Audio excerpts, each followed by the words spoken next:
Chapter 16, Pumpkin Seeds.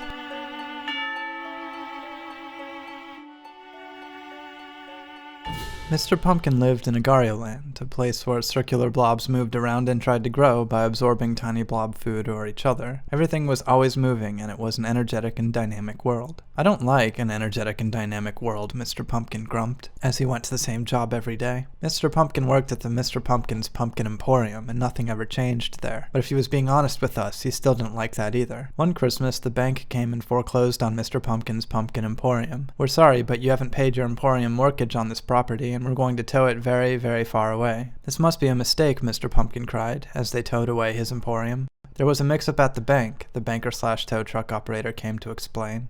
"This is Agario, and there is no economy except the blob economy, and it's too volatile. Not to mention that a store that sells only pumpkins year-round is a terrible business model." "That's discrimination," Mr. Pumpkin guessed, but the banker was right. The blobs of Agario did not pay taxes and were often completely absorbed by another blob before the IRS had time to audit them. The blob index was so volatile that investors opted for stronger currencies. "You should be thanking me anyway. This whole area is supposed to be overrun by a giant blob named Flobdob in a couple of seconds." And then it was. Mr. Pumpkin became blue with sadness and hid in the corner of the world for a while.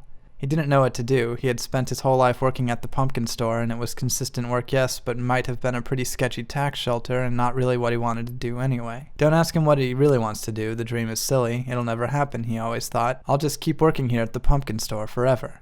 Eventually, he decided to go off back into the world, assuming the sad identity of Mr. Pumpkin the failure. He wandered around aimlessly. He didn't even try to grow or change. He just ran around in fear and beat himself up. "I'll never be anything ever again," he convinced himself. And then he was completely absorbed by sadness. Is this the end, he wondered? "No," the prompt said. "This is where you decide what you want to be." "But who can I be?" Mr. Pumpkin asked. "Basically anyone you can think of," the prompt mused, "except keep it under 15 characters. So Mr. Pumpkin, Dr. DJ President, typed in his new identity, and for the first time ever went out to pursue his silly dreams.